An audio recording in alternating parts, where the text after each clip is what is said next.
Class 9th में एक बहुत ही इम्पोर्टेंट चैप्टर है जिसको हम कहते हैं वृत्त या सर्कल कहा जाता है।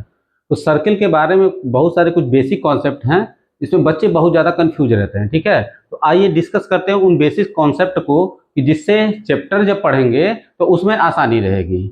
उस चैप्टर का जो लिंक है वो आपको यूट्यूब पे मिल जाएगा, मेरे यूट्यूब वाले लिंक पे जाइएगा।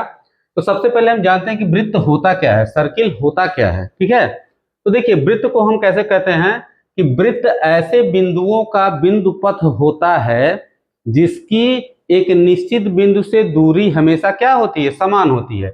जैसे देखिए एक निश्चित बिंदु है और इस पे कहीं भी आप कोई भी बिंदु ले लीजिए, ठीक है, तो यहाँ से ये सारे डिस्टेंस, यहाँ से यहाँ का डिस्टेंस, यहाँ से यहाँ का डिस्टेंस, यहाँ से यहाँ का डिस्टेंस, यहाँ से यहाँ का डिस्टेंस और यहाँ से यहाँ का डिस्टेंस, चाहे यहाँ से यहाँ का डिस्टेंस, ये क्या होता है, हमेशा इक्वल रहता है। ठीक है, तो ऐसे बिंदुओं को, बिंदु पथ को हम क्या कहते हैं, वृत्त कहते हैं। ठीक है, और जो ये फिक्स डिस्टेंस होता है, जो मैं कह रहा हूं कि जो दूरी क्या होती है, समान रहती है, इसे हम कहते हैं वृत्त की त्रिज्या।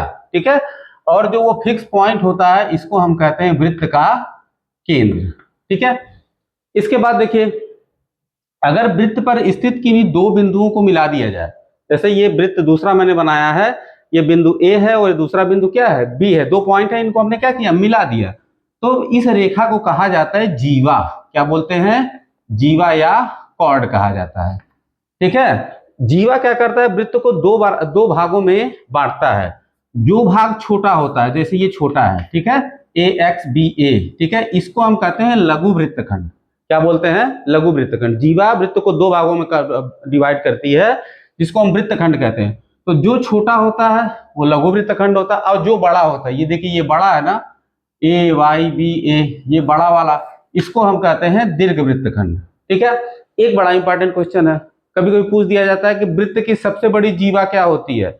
वृत्त में जो सबसे बड़ी जीवा आप खींच सकते हैं, तो देखिए वृत्त में जो सबसे बड़ी जीवा हो सकती है आप उसके केंद्र से होते हुए खींच सकते हैं। ठीक है, और इस जीवा को कहा जाता है व्यास। क्या बोलते हैं, व्यास। व्यास या इसको इंग्लिश में कहते हैं डाईमीटर। ठीक है, और डाईमीटर जो होता है वो वृत्त की त्रिज्या का क्या होता है, दूना होता है। ठीक है, अगर वृत्त की त्रिज्या 5 सेंटीमीटर है तो वृत्त का व्यास कितना हो जाएगा, 10 सेंटीमीटर हो जाएगा। ठीक है, तो वृत्त की सबसे बड़ी जीवा, ये बहुत इंपॉर्टेंट क्वेश्चन है, पूछा जाता है कंपटीशन में, वृत्त की सबसे बड़ी जीवा क्या होती है, तो वो क्या होती है, व्यास होती है, जो सेंटर से होकर के जाती है। ठीक है, अब देखिए अब व्यास क्या करता है, वृत्त को दो भागों में बांटता है।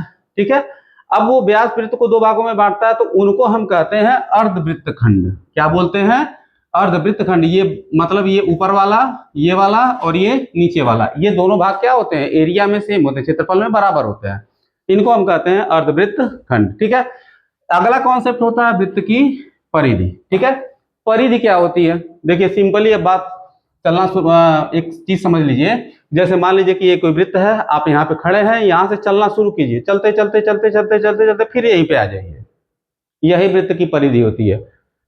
यहाँ से चलना शुरू किए और फिर यहीं पे आ जाइए, यही वृत्त का क्या होता है, परिधि होता है। ठीक है, आप चाहे तो इसको एक्सपेरिमेंटली कर सकते हैं, एक वृत्त बनाइए और वृत्त के ऊपर यहाँ पे क्या कीजिए, एक कील लगा दीजिए, एक व्हाइट पेपर में वृत्त बना लीजिए, यहाँ पे कील लगा लीजिए। ठीक है, और कील लगा करके एक धागा लीजिए, उस धागे को इसके किनारे किनारे किनारे किनारे चिपकाते जाइए। ठीक है, यहां तक ले आइए। अब उसके बाद उस धागे को खोल दीजिए, तो जो वो लंबाई होगी वही वृत्त की क्या होगी, परिधि होगी। ठीक है, और वृत्त की परिधि जो होता है वो होता है 2πr। ठीक है, r जो है त्रिज्या है। ठीक है, पाई, पाई आप जानते हैं कि पाई का वैल्यू कितना होता है, पाई का वैल्यू होता है 22/7 या पाई इक्वल टू होगा 3.14। और आप मुझे फॉलो करिए, कमेंट में बताइए, मैं इसके बारे में डिटेल पूरा पाई का इतिहास कहाँ से आया मैं पूरा जो है आपको अगले वीडियो में समझा दूंगा।